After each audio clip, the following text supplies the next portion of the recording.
Hi, my name's Harry. Welcome to the JZ Mike's blog. In an attempt to make it a little bit more understandable this week, because it is a little bit kind of in-depth with bus compression, I just wanted to make a quick video and explain, as well as obviously the writing side of it, so you can more of an audible example as to why you'd use bus compression. Start sounding like Sean Connery, bus compression.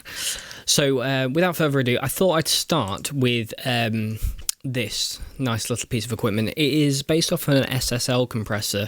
It is a VCA compressor. It's very transparent. It's one of those things where it's just known as mix glue. It's called bus glue for a reason. Now, as I'll explain it in the blog anyway, the idea of bus compression is to group and glue a collaboration of instruments together, so it sounds a bit more cohesive and a bit more sonically accurate to what you might have in your head. You wouldn't have, guitars suddenly spiking out of nowhere. You wouldn't have the drums kind of spiking out of nowhere. You want them to kind of all be glued together. And so this is what this does. Now, I kind of process my things in a little bit of a different way to what I think a lot of people do, whereas I have an instrument bus. So all my instruments, my drums, my guitars, my bass, violins, any orchestral bits, post-production bits, all go in to this compressor, and then I glue those together, and then I have a vocal bus, and then I blend the vocal bus and I blend the instrument bus, and I kind of balance those two faders. And it just means that I'm not having to kind of balance loads of faders together. It means that I can balance all the instruments together and get them all sounding individual and audible in their own respective parts, respective panning and own volumes and tonal bits and bobs. But then I can blend in the vocals, and I can then control the automation of the vocals as a unit, all the backing vocals, all the main vocals, with the automation, where you can see what I've done over here. On individual tracks like the lead, I've raised it here, I've lowered it here.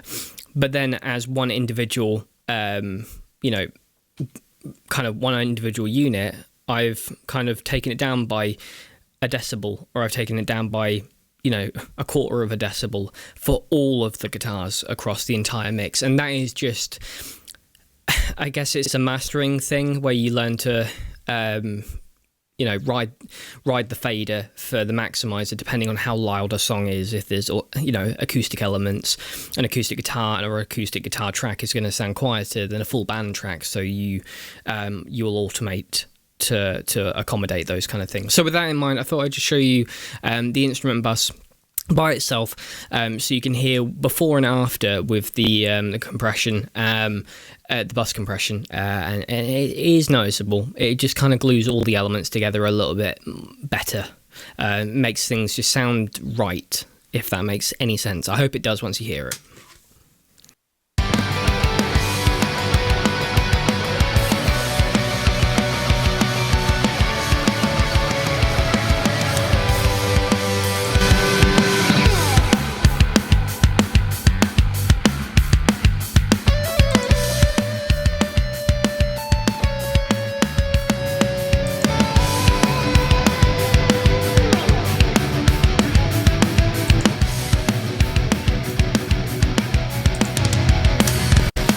So as you can hear, I'm not actually taking down by that much in regards to decibels. It's a very low ratio. The only thing that it is a relatively fast attack at 3 milliseconds, and the reason for that is so it catches the transients of everything across the board for all my instruments, and it really does make it into one cohesive element. So that is one of the things that I'm doing. I'm also doing the same thing on the drum bus. I have a drum bus, so all the elements of the drums are then bussed together. All of the drums are then bussed to the instrument bus. I work in buses, if you can't tell. It's a really, really easy way to work. This is my drum bus. It is the pawn shop compressor from Kernoff Audio. It's absolutely incredible. I'm going to bypass it first, and then you can listen to it with.